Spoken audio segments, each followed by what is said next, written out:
Que Dios les bendiga. ¿Cómo están ustedes?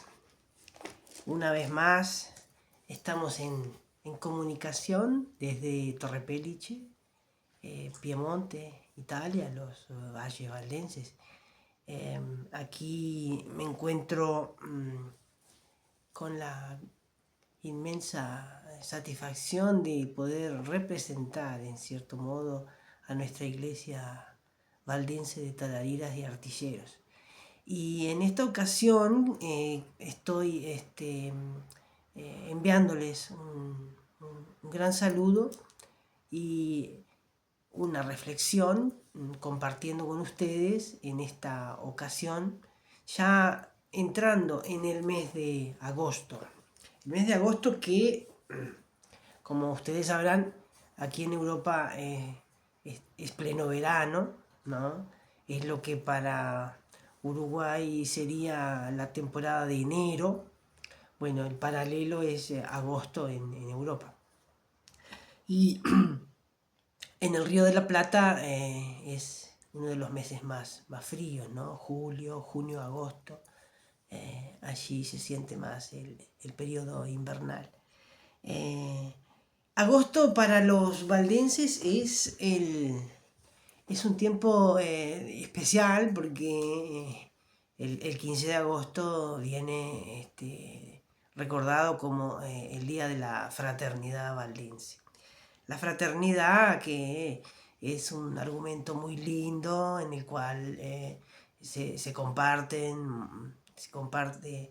básicamente la esencia de ser comunidad, la esencia de sentirse un cuerpo, de sentirse una comunidad de fe, una iglesia. La Biblia define a la iglesia como un cuerpo entonces la fraternidad, sin lugar a duda, es un elemento fundamental para que el cuerpo pueda funcionar con todos sus órganos, en la diversidad, pero en la unidad de la fe en Cristo. Y tal vez en alguna otra presentación podríamos hablar más de este argumento. En esta ocasión les quiero dejar una breve reflexión sobre un pasaje de las Sagradas Escrituras en el Evangelio de Juan, una de las tantas cosas hermosas que hizo Jesús y de los tantos milagros que Jesús realizó en medio a los suyos. Y entonces allí en San Juan, el capítulo 9, en el versículo 1, dice de este modo, voy a leer para ustedes, para cada uno de nosotros. Dice: al pasar Jesús vio a un hombre ciego de nacimiento y le preguntaron sus discípulos diciendo: Rabí, ¿quién pecó, este o sus padres, para que haya nacido ciego? Respondió Jesús: no es que pecó este ni sus padres, sino para que las obras de Dios se manifiesten en él. Y es necesario hacer las obras del que me envió, entre tanto que el día dura. La noche viene cuando nadie puede trabajar. Entre tanto que estoy en el mundo, soy la luz del mundo. Dicho esto, escupió en tierra e hizo lodo con la saliva y untó con el lodo los ojos del ciego. Y le dijo: ve y lávate en el estanque de Siloé, que traducido es enviado. Fue entonces y se lavó y regresó viendo. Entonces los vecinos y los que antes le habían visto que era ciego, decían: ¿no es este el que se sentaba y mendigaba? Unos decían: él es. Otros decían: se parece. Él decía: yo soy. Y le dijeron: ¿cómo te fueron abiertos los ojos?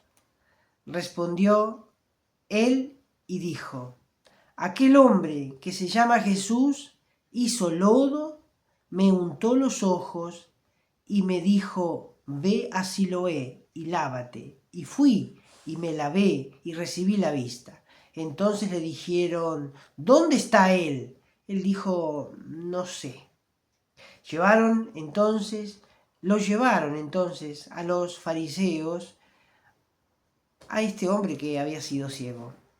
Y era el día de reposo, cuando Jesús había hecho el lodo y le había abierto los ojos. Volvieron pues a preguntarle también los fariseos cómo había recibido la vista, y él les dijo, me puso sobre los ojos del lodo y me lavé y veo. Entonces algunos de los fariseos decían, este hombre no procede de Dios, porque no guarda el día de reposo. Entonces decían, ¿cómo puede un hombre pecador hacer estas señales? Y había disensión entre ellos. La historia continúa, podemos leer todo el capítulo 9 y ahondar un poquito más en el contexto de esta historia, que tiene una gran lectura, básicamente. Aquí tenemos un episodio más de las grandes obras que Jesús hizo. Y no es la primera vez que delante de Jesús está una persona privada de la visión, un ciego. Y no es la primera vez que Jesús sana a un ciego, sanó muchas veces a varios ciegos. Y tal vez a muchos más que ni siquiera están plasmados en las Escrituras, porque dice que si se recontara todo lo que Jesús hizo, no alcanzarían los libros del mundo. Imagínense ustedes. Los evangelios es básicamente una síntesis de las grandes cosas que Jesús hizo. Entonces, aquí hay una gran pregunta y que nos ayuda a nosotros a reflexionar en el presente.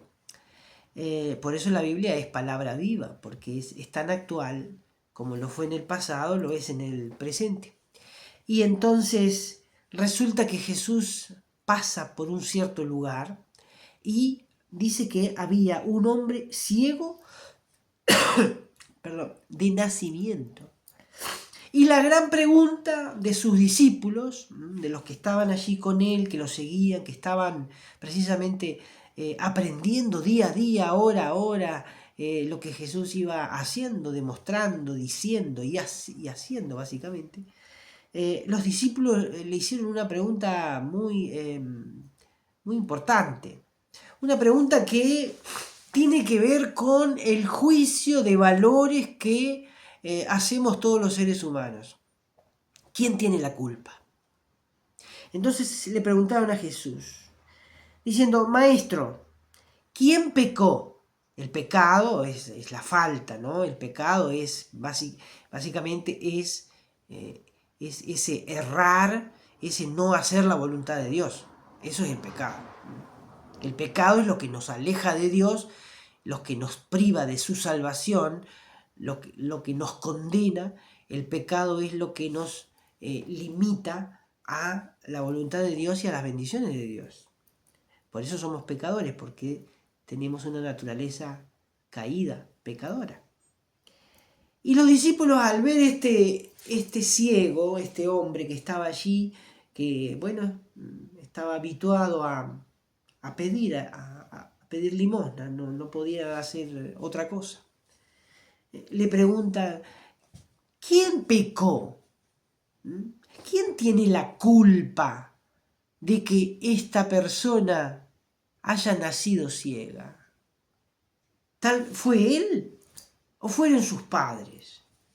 ¿Quién? La ceguera era una condición bastante habitual en aquellos tiempos. En la antigüedad, la ceguera era muy habitual. Había muchos ciegos.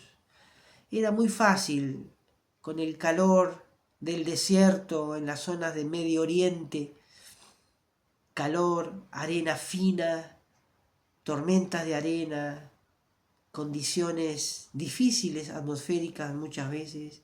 Era muy fácil que se entrase cualquier tipo de estos elementos a los ojos se enfermaran, se crearan infecciones oculares y la vista se perdiera.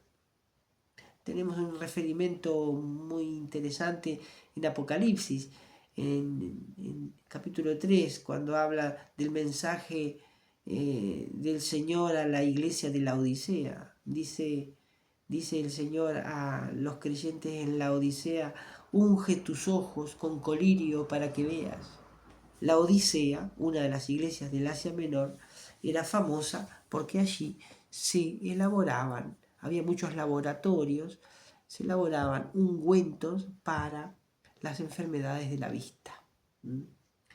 Entonces, era normal, era muy habitual que la gente se enfermara y terminara por infecciones o lo que fuere perdiendo la vista. Pero no era el caso de esta persona, porque había nacido ciego. Entonces, la pregunta es, una vez más, ¿quién tiene la culpa? Y entonces Jesús, respondiendo en el versículo 3, dice: no es que pecó él, ni tampoco sus padres, sino que para que las obras de Dios se manifiesten en él. Muchas veces nosotros, por naturaleza, simplemente por nuestra naturaleza, buscamos al responsable y al culpable de todo lo que está sucediendo. ¿Por qué sucede esto? ¿Por qué está sucediendo aquello? Básicamente cosas negativas, ¿no? Y buscamos quién tiene la culpa. Buscamos muchas veces no hacernos cargo de nuestras propias consecuencias, de las consecuencias de nuestros actos, de nuestra forma de ser. El mundo busca siempre un culpable. ¿Quién fue? Decimos cuando éramos niños, había alguna travesura y enseguida, ¿quién fue? Y buscamos el culpable o acusamos a uno o a otro, porque no nos hacemos cargo de nuestras propias responsabilidades. ¿Quién fue? Jesús, el que pecó, él o sus padres. Y Jesús responde, pues ni él, obviamente, porque nació desde niño, nació, quiero decir, ciego, y sus padres tampoco. No es que cometieron un error, un pecado, y el castigo fue que les nació un hijo ciego. Las circunstancias de la vida muchas veces están y se producen porque son un elemento para que Dios se manifieste en sus obras, sino que pecó, dice, para que las obras en plural, las obras de Dios se manifiesten en él. Toda circunstancia difícil que podamos vivir, que el mundo está viviendo y que tú estás viviendo, en lo personal, en lo familiar, en lo comunitario, en el ambiente donde te mueves, donde vives, donde te interrelacionas. Muchas veces hay momentos difíciles o muy difíciles, situaciones límites, angustiantes, soledad, tristeza, indiferencia, traición, dolor. Y buscamos la culpa. ¿Quién tiene la culpa? Pues a veces no hay a quien culpar. Las cosas están porque están, se dan porque se dan. Pero a Dios no se le escapa nada. Cada cosa tiene un propósito.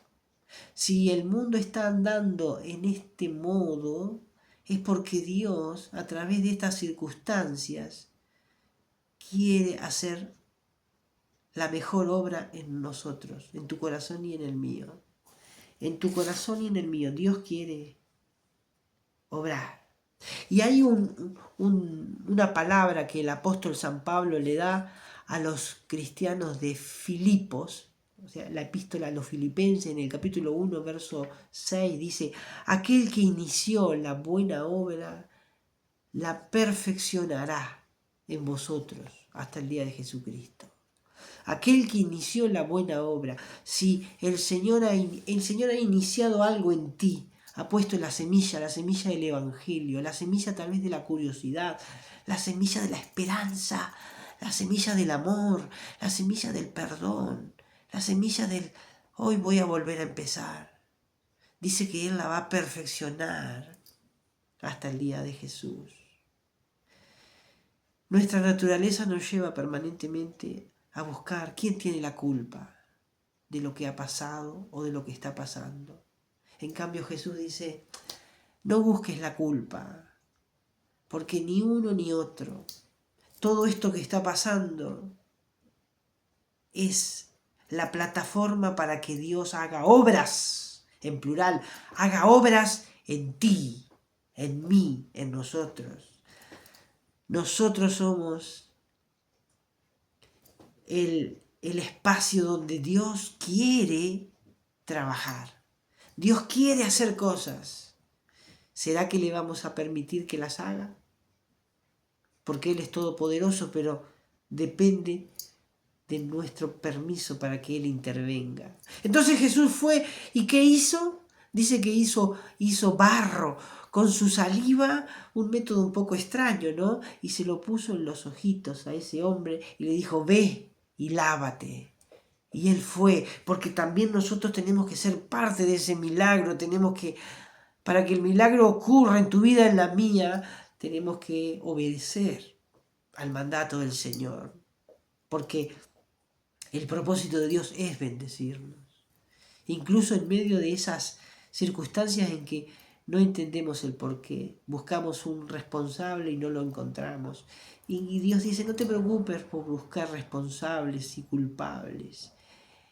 Fíjate en el momento. Dios quiere usar la circunstancia que estamos viviendo. Dios quiere usar este tiempo difícil de guerras, de conflictos, de odio, de indiferencia, de ideologías dañinas, de tanto egoísmo, de maldad. Dios puede usar todo eso al cual nosotros nos afanamos por buscar culpables. Dios puede usar para que sus obras maravillosas actúen en nosotros para cambiar las circunstancias. Ese hombre, la vida de ese hombre cambió.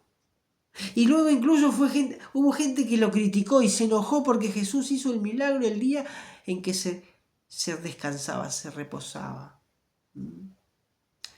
Siempre vamos a encontrar una doble lectura de lo que estamos viviendo. Incluso cuando suceden cosas buenas va a haber quienes no van a estar felices de que esas cosas buenas ocurran. Y van a decir, sí, pero qué bueno es que podamos obedecer la voz de Jesús. Y luego que Él nos dice, no te preocupes, lo que te ha pasado es la plataforma que me brinda a mí la oportunidad de hacer cosas buenas en tu vida. Que Dios nos ayude y que este mes de agosto Dios pueda hacer cosas buenas en tu vida. Que Dios pueda hacer sus muchas obras en los corazones de cada uno. Si le damos oído a lo que Jesús nos dice, vamos a tener visión para poder entender el porqué de tantas cosas.